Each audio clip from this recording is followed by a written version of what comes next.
بسم اللہ الرحمن الرحیم۔ السلام علیکم ناظرین آج کی ویڈیو میں ہم ارطغرل غازی کے ایک عظیم ساتھی اور اسلام کے ایک عظیم مجاہد ترغت علب کی بتائیں گے کہ اس کی وفات کب ہوئی، ترغت علب کی عمر کتنی تھی، اور یہ جو ترغت علب ہیں اس وقت کہاں دفن ہیں، اور ترغت علب کے پاس جو ایک تلوار کی بجائے وہ ایک کلہاڑے سے لڑتے تھے، ان کا یہ کلہاڑا آج کس وقت کس جگہ پہ موجود ہے۔ یہ ساری معلومات، دلچسپ جو معلومات ہیں آج کی ویڈیو کے اندر آپ کو بتائیں گے۔ جو بھی ناظرین ہمیں یوٹیوب پہ دیکھ رہے ہیں وہ چینل کو ضرور سبسکرائب کریں اور ویڈیو کو لائک دے دیں۔ ناظرین، 13ویں صدی کے اختتام پر جب عباسی سلطنت کا خاتمہ ہوا تو اس وقت مسلمانوں پر بہت ہی مشکل دور تھا۔ اس دور میں منگولیا سے اٹھنے والی ایک تحریک جس کے جو سربراہ تھے چنگیز خان کی سربراہی میں اٹھی اور اس نے پوری دنیا کو فتح کرنا شروع کر دیا۔ منگول وہ قوم تھی کہ شاید جن کی جو حکومت ہے وہ تاریخ میں، یعنی دنیا کی تاریخ میں سب سے بڑی حکومت تھی۔ منگولوں نے یورپ سے لے کر وسطی خلیج تک اور چین تک کے علاقوں کو فتح کر لیا۔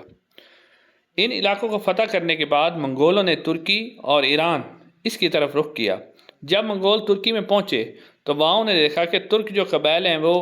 قبیلوں میں بٹے ہوئے ہیں، ان کے پاس کوئی نظام حکومت نہیں تھا، ہر قبیلے کا اپنا سربراہ ہوتا تھا۔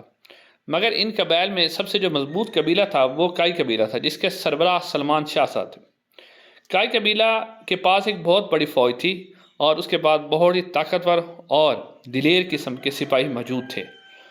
اس لیے کائی قبیلہ جو تھا وہ ایک خاص مقام رکھتا تھا۔ کائی قبیلے کے جو سردار سلمان شاہ ہیں، ان کے بیٹے ارطغرل غازی اور ارطغرل غازی کے بیٹے عثمان، ان کے بہادری کے قصے آج بھی تاریخ کی جو کتابیں ہیں اس کے اندر موجود ہیں۔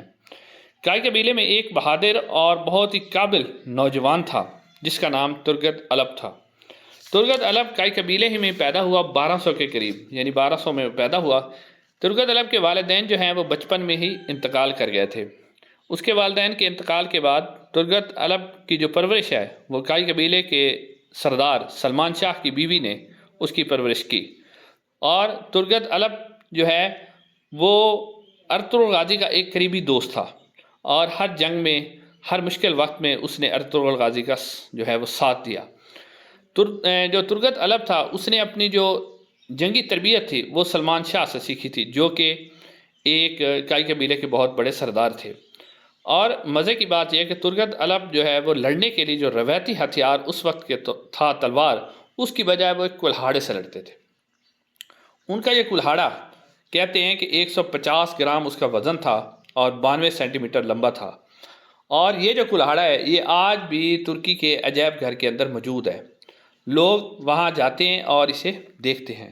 اور یہ ایک ایسا جوان تھا کہ جو کہتے ہیں کہ اگر 20-30 آدمی بھی اس سے لڑتے تھے تو وہ ان سے لڑائی جیت جاتا اور اکیلا ہی ان کے لیے کافی ہو جاتا تھا۔ ترغت ایک دفعہ جو صلیبی فوج تھی ان کی قید میں بھی چلا گیا تھا، اور کافی دیر جو ہے صلیبیوں نے اسے قید کر لیا، اور کافی دیر وہ صلیبی قید میں بھی رہا، اور صلیبیوں نے کوشش بھی کی کہ اس کو کسی نہ کسی طریقے سے اس کا مذہب تبدیل کیا جائے اور اسے صلیبی فوج کا جو ہے وہ لیڈر بنایا جائے، مگر ترغت علب کو یہ کوشش ان کی کامیاب نہ ہوئی، اور آخرکار وہ صلیبیوں کے جنگل سے نکلنے میں کامیاب ہو گیا۔ اپنی بہادری کی وجہ سے ترغت علب بہت زیادہ مشہور تھا۔ کہا جاتا ہے کہ ترغت علب نے جو ہے وہ 2 شادیاں کی۔ جو ترغت علب کی پہلی شادی ہوئی وہ کائی قبیلے کے اندر ہی ہوئی، اس لڑکی کا نام آئکس تھا، اس کے ساتھ اس کی شادی ہوئی،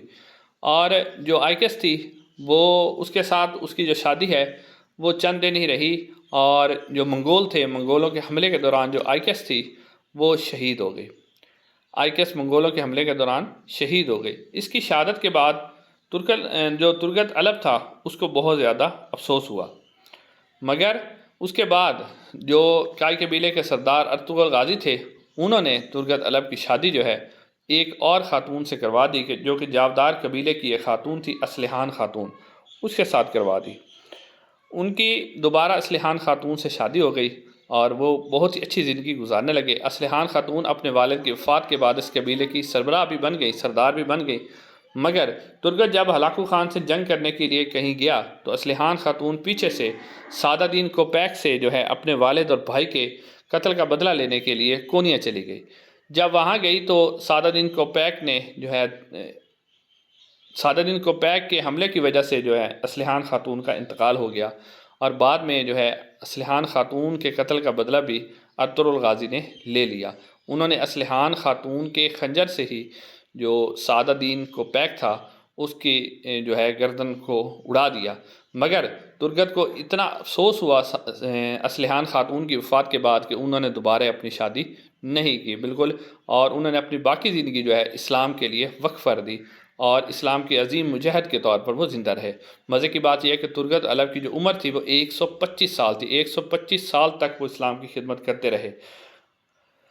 اس کے بعد ارطغرل کی وفات کے بعد ترگت علب جو ہے ارطغرل کے بیٹے عثمان غازی کے ساتھ بھی رہے، اور انہوں نے عثمان غازی کا بھی بہت بڑا ساتھ دیا۔ عثمان غازی نے انہیں 1299 میں انگول ایک شہر ہے اس کو فتح کرنے کے لیے وہاں بھیجا، تو ترگت علب وہاں گئے، اور اس جنگ کے دوران وہاں انہوں نے اس کو فتح کیا، اور 26 سال تک جو ہے اسی انگول شہر کے گورنر رہے۔ اس کے بعد ایک ہی جنگ کے اندر ہی ترگت علب کی وفات ہوئی، ایک جنگ کے اندر ہی وہ شہید ہوئے 125 سال کی عمر میں، اور ان کی جو قبر ہے وہ آج بھی ان کی شہادت کے بعد جو ہے ترکی کے ایک شہر انگول جس کے وہ گورنر رہے تھے اسی کے اندر آج موجود ہے، اور وہاں باقاعدہ طور پر جو ہے ترگت علب کا ایک جو ہے مقبرہ بھی بنایا گیا ہے، اس مقبرے کے اندر ان کی قبر ہے، اور جو ارطغرل غازی ہیں ان کی قبر بھی وہاں پر موجود ہے، اور اس سے جو یعنی ساتھ ہی پیچھے علامتی طور پر بھی ان کی قبر بنائی گئی ہے، اور اس وقت بھی ترگت علب کی قبر پر لاکھوں لوگ جاتے ہیں اور اس بہادر کے لیے اپنی دعائیں نچھاور کرتے ہیں۔ تو انشاءاللہ ناظرین اگلی ویڈیو میں آپ سے ملاقات ہوگی۔ السلام علیکم ورحمۃ اللہ وبرکاتہ۔